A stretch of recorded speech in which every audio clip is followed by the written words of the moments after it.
bejana yang indah.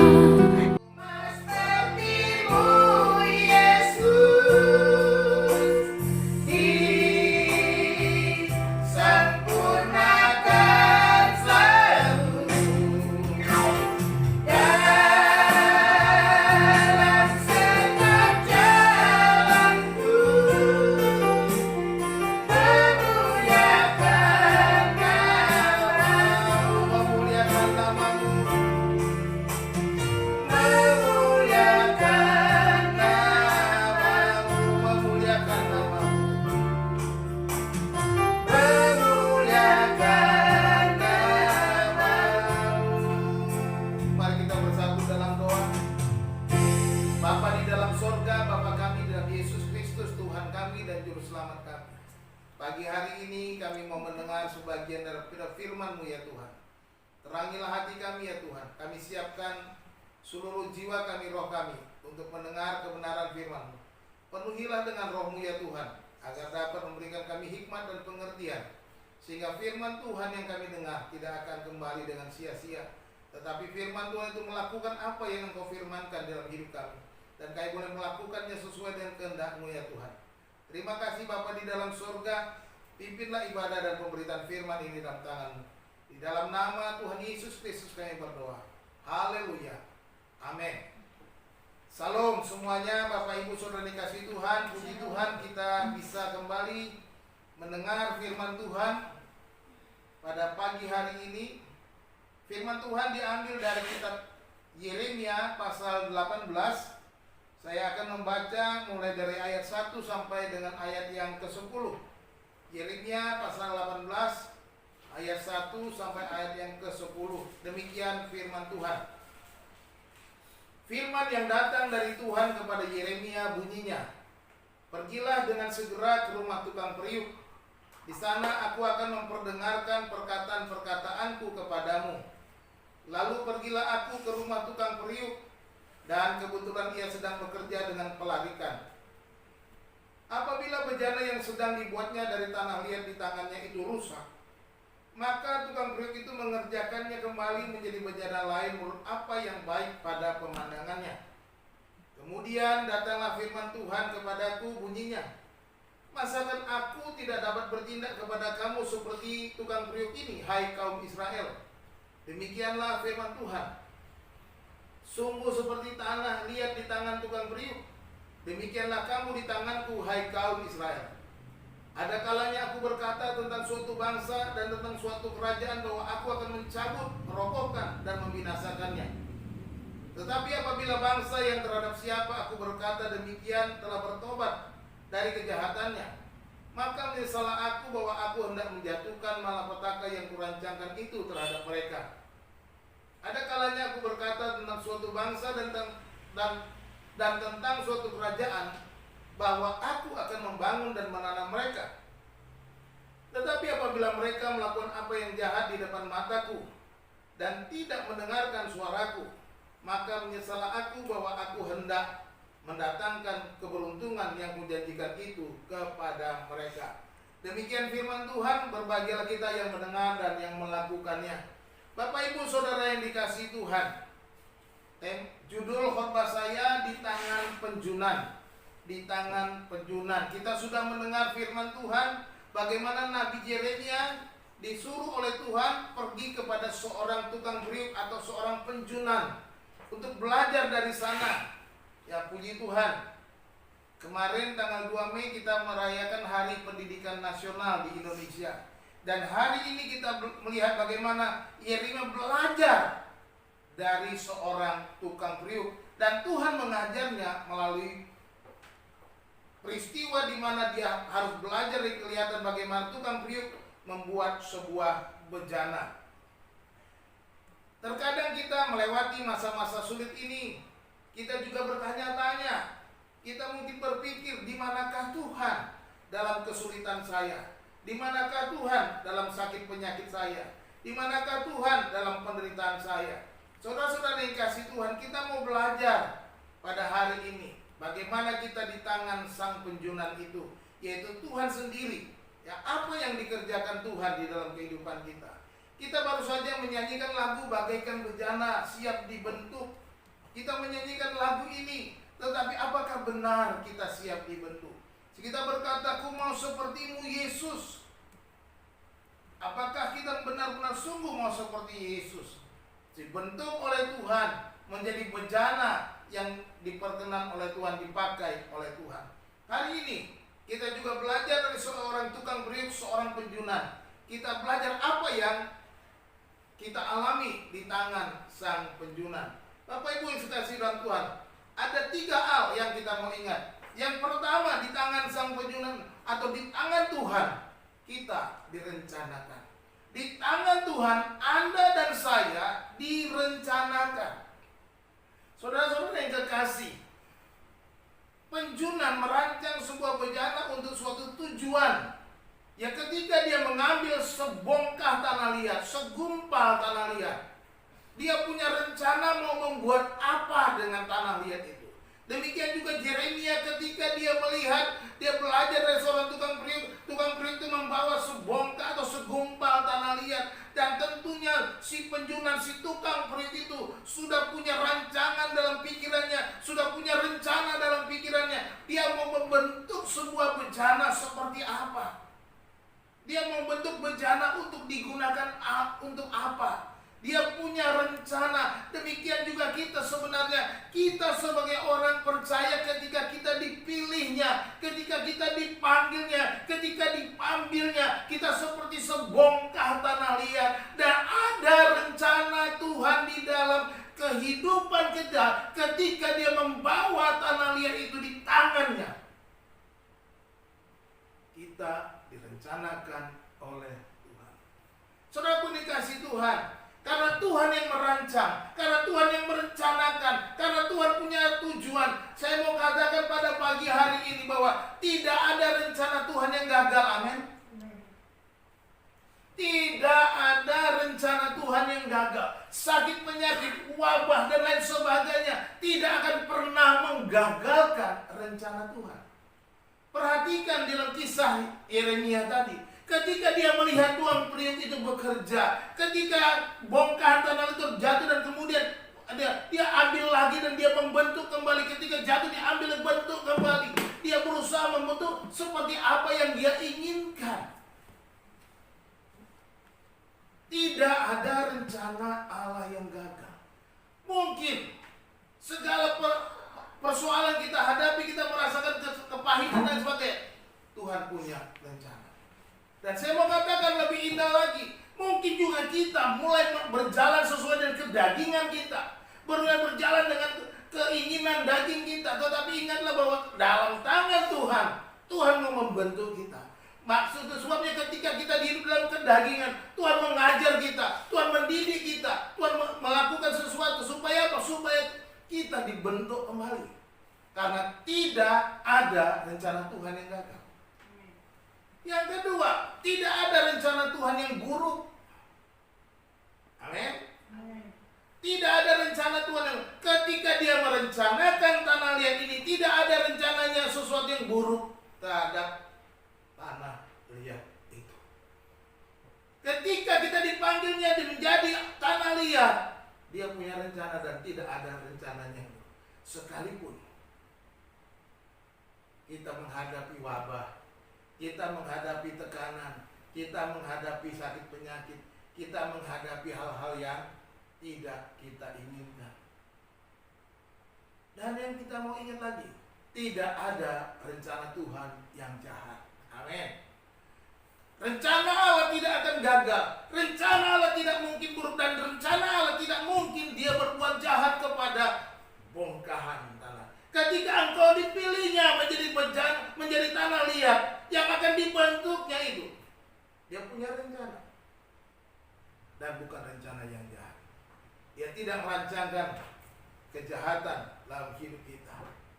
Bangsa Israel digambarkan di sana.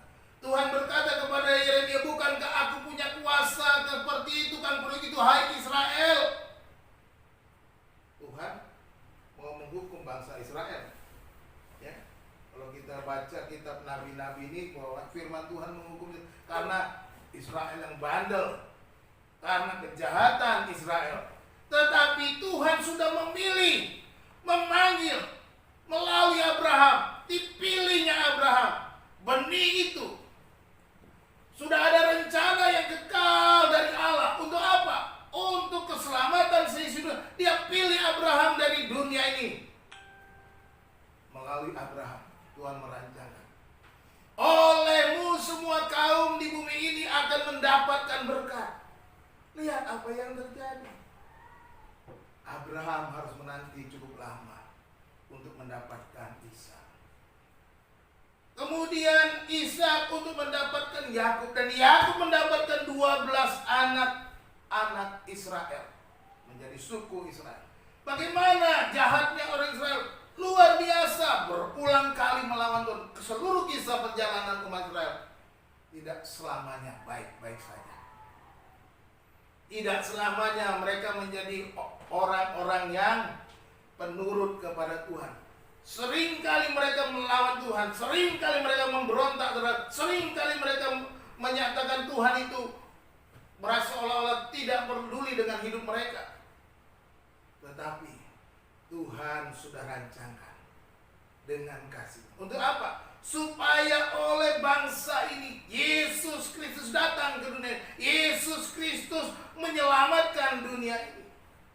Lihat, Dia tetap mengasihi umat itu ketika Dia mau memilihnya.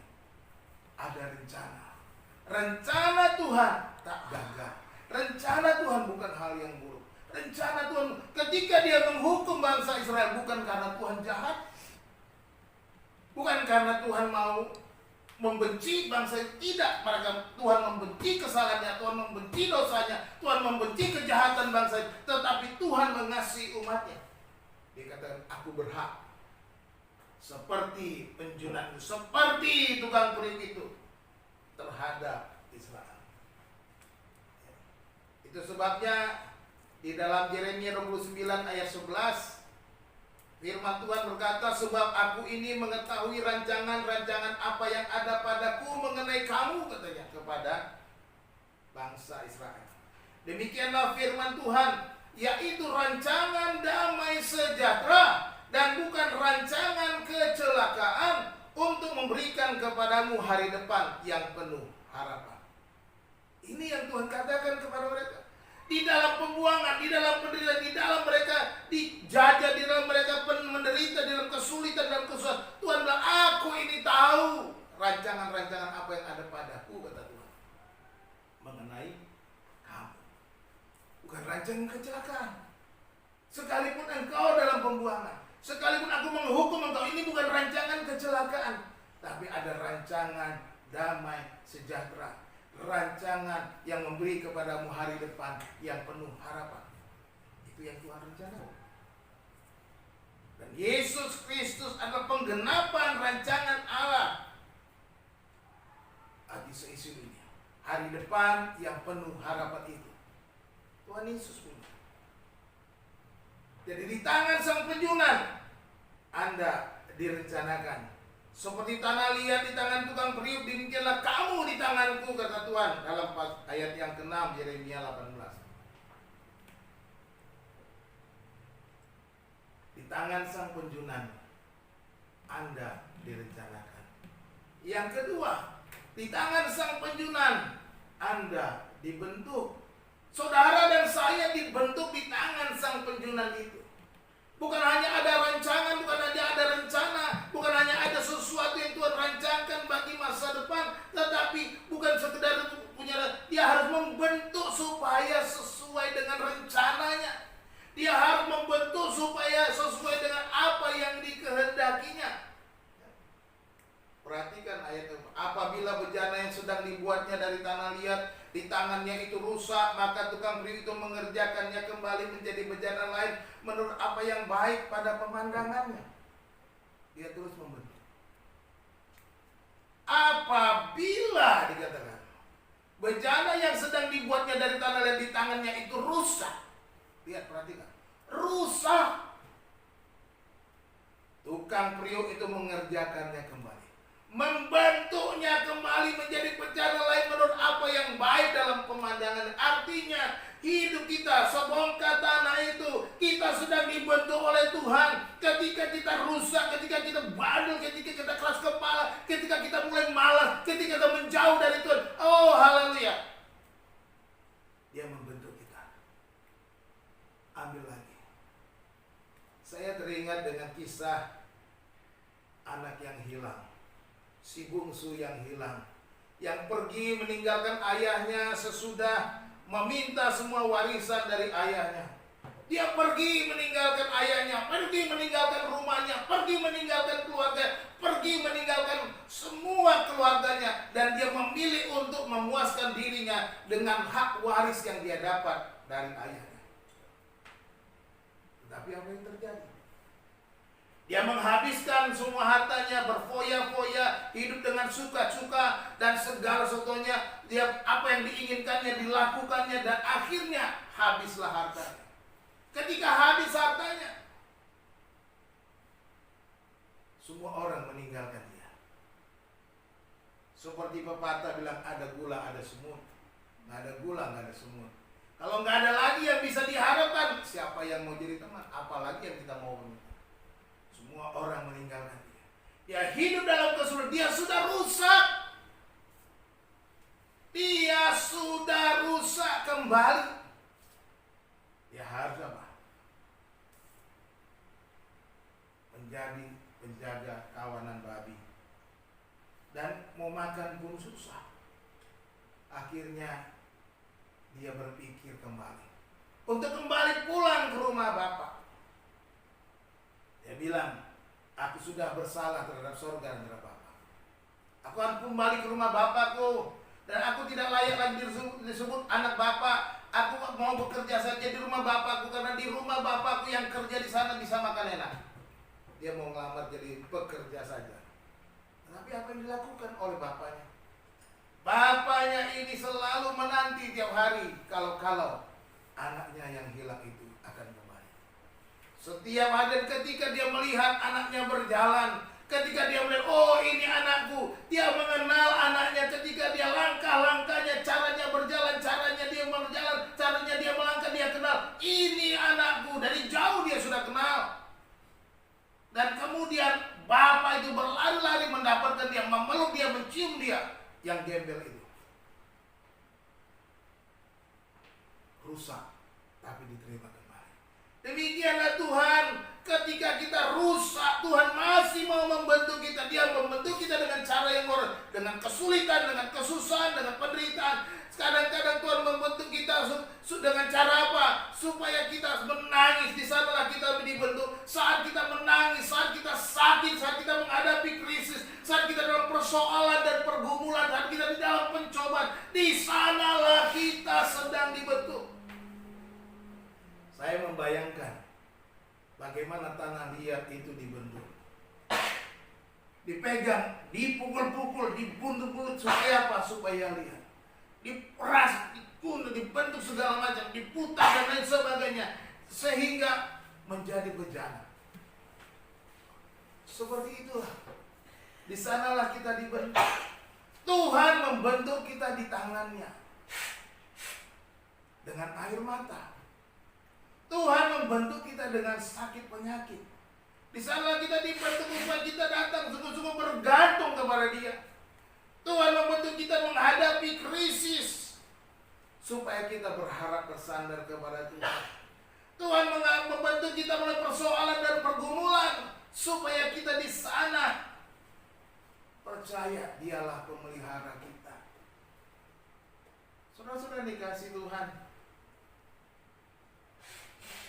di tangannya kita dibentuk. Membentuk itu mungkin tidak menyenangkan bagi kita.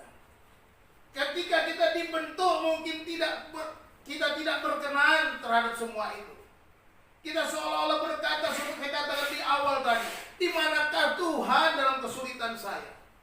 Mengapa Tuhan membiarkan saya? Saudaraku dikasih Tuhan, sadarilah Dia sedang membentuk kita. Wabah ini juga salah satu cara Tuhan membentuk orang-orang percaya gereja Tuhan dimanapun. bahwa Dia berdaulat atas hidup manusia. Dia membentuk kita. Malam tadi Putra panas sesudah pulang dari pangkas rambut menjadi pergumulan, dan ketika dia panas tadi malam, saya ingat khotbah saya hari ini. Saya katakan, Tuhan, ini cara Tuhan membentuk. Cara Tuhan untuk membentangkan firman Tuhan, bahwa Tuhan sedang berbicara kepada saya bahwa kebenaran firman Tuhan sungguh nyata. Tuhan memberikan, mengizinkan semua ini untuk membentuk kami. Bergantung penuh kepada. Saudara-saudara dikasih Tuhan, mari kita menyadari, di tangan Sang Penjunan itu kita sudah direncanakannya untuk sesuatu. Jadi ketika kita dipanggil, dipilihnya, bukan kita asal-asal. Kita sudah punya rencana. Di tangan Sang Penjunan itu kita dibentuk oleh Dia. Di tangan penjunan kita dibentuk dengan proses. Saya melihat bahwa bagaimana seorang tukang penjunan itu membentuk, itu suatu proses yang keras dan panjang. Itu pembentukan itu ada sebuah proses yang lama, proses yang penuh perjuangan. Pencobaan datang untuk membentuk kita. Iman kita dikuatkan kembali dengan ujian-ujian. Tetapi semuanya ini membentuk kita, mendesain kita, menjadikan kita sebuah bencana bagi kemuliaan Tuhan. Ketika kita dibentuk, ingatlah, semua itu direncanakan bagi kemuliaan Tuhan. Di tangan Sang Penjunan kita direncanakan. Di tangan Sang Penjunan kita dibentuk olehnya. Di tangan Sang Penjunan kita dipakainya. Amin. Di tangan Sang Penjunan kita mau supaya menjadi bejana yang dipakainya. Bagaikan bejana siap dibentuk, demikian hidupku di tanganmu.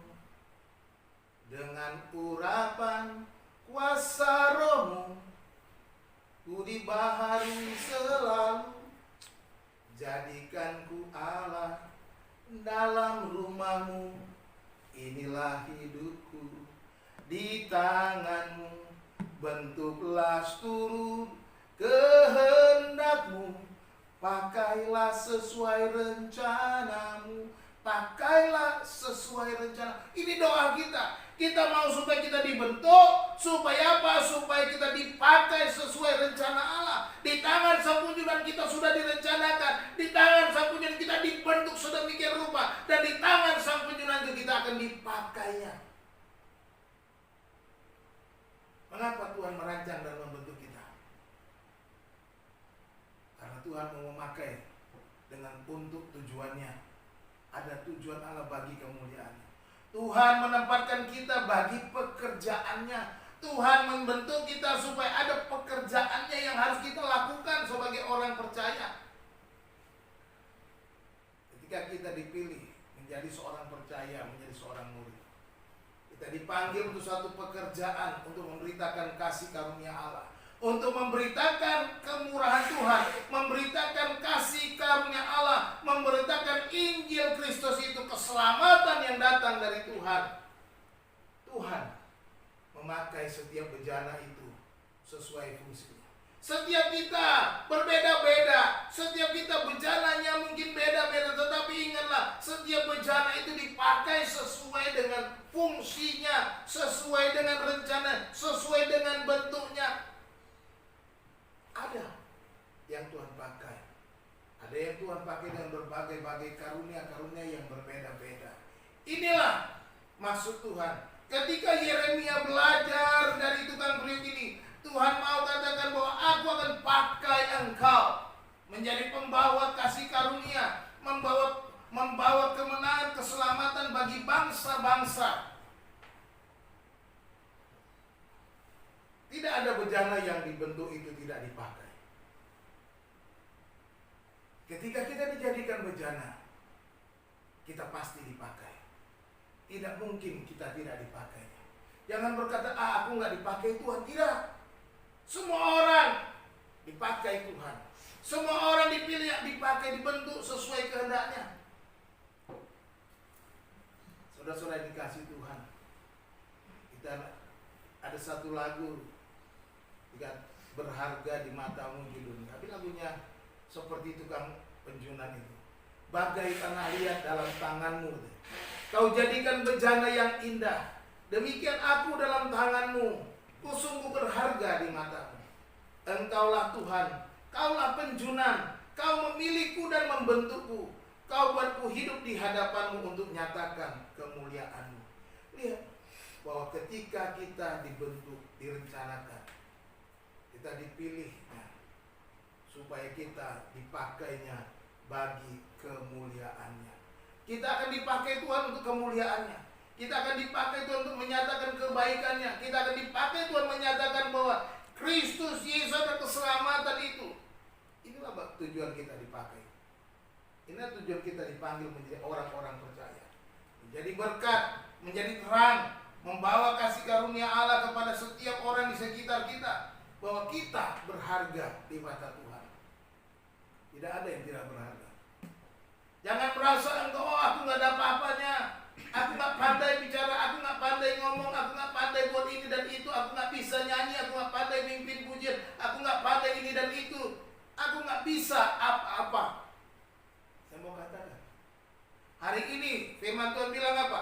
Engkau sudah direncanakan, engkau sudah dibentuk, dan engkau akan dipakai, kau pasti dipakainya. Tidak ada bejana yang tidak akan dipakainya.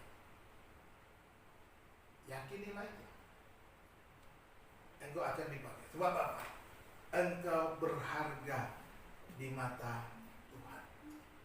Sangat berharga. Sebagai orang-orang pilihannya, engkau sangat berharga. Di tangan penjunan itu, di dalam firman Tuhan dikatakan, Yesaya 64 ayat 8. Ya. Kita adalah tanah liat dan Tuhan adalah penjunan.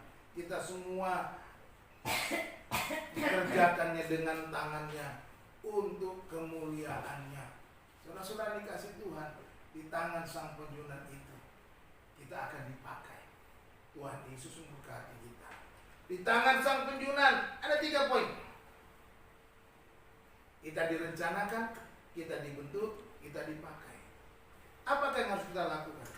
Yang pertama yang harus kita lakukan, kita harus bersyukur untuk setiap tekanan yang kita hadapi. Bersyukurlah. Tidak perlu mengeluh, tidak perlu mencari kambing hitam. Saya katakan berulang-ulang, tidak perlu menyalahkan orang lain. Bersyukurlah untuk setiap tekanan yang kita hadapi. Allah sedang merencanakan sesuatu di dalam hidup. Berserahlah pada cara Tuhan untuk membentuk kita. Ketika kita dibentuk, berserahlah seperti tanah liat itu. Dia berserah kepada si penjunan itu. Dia tidak berontak. Jangan berontak. Biarkan Tuhan membentuk kita. Jadilah alat yang dipakai bagi kemuliaan. Ketika kita sudah menjadi bejana, berikan hidupmu untuk dipakainya. Serahkan seluruh hidupmu untuk dipakainya bagi kemuliaannya. Jangan lagi hidup dalam kedagingan. Tuhan Yesus seperti seorang tukang periuk, membuat bejana. Kemudian dia membentuk kita, bejana itu rusak, tapi kemudian diperbaiki kembali, dikerjakan kembali menjadi bejana yang indah untuk dipakainya. Ini yang dilakukan oleh Tuhan. Tuhan Yesus memberkati kita. Amin. Kita berdoa. Bapa di dalam surga, kami bersyukur kepadamu sebab Engkau adalah penjunan yang membentuk kami. Kami adalah tanah liat ya Tuhan. Sebongkah tanah liat yang mau dibentuk. Tuhan, pagi hari ini kami percaya bahwa Engkau punya rencana yang indah bagi hidup kami. Kami percaya Engkau melakukan segala sesuatu, membentuk kami, mengizinkan kami melewati masa-masa sulit, melewati air mata, melewati kesulitan, melewati tantangan, untuk kami dibentuk oleh Tuhan, belajar dari kehidupan kami. Dan kami percaya bahwa kami sebagai bejana akan Engkau pakai. Ini kami Tuhan, kami berserah pada, pakailah kami Tuhan sesuai rencana. Terima kasih Tuhan untuk kebenaran firman Tuhan, bahwa di tangan-Mu kami direncanakan, di tangan-Mu kami dibentuk, di tangan-Mu kami dipakai oleh Tuhan bagi kemuliaan. Hingga Tuhan, hidup kami berserah kepadamu, biarlah nama-Mu dipuji di kemuliaan. Terima kasih Bapa, ini doa kami berserah Tuhan. Berkatilah ya Tuhan setiap jemaat-Mu yang mendengarkan firman Tuhan, baik yang ada di tempatnya maupun di rumah masing-masing. Biar kuasa Allah bekerja di tempat kami, mengerjakan kebenaran itu di hati kami.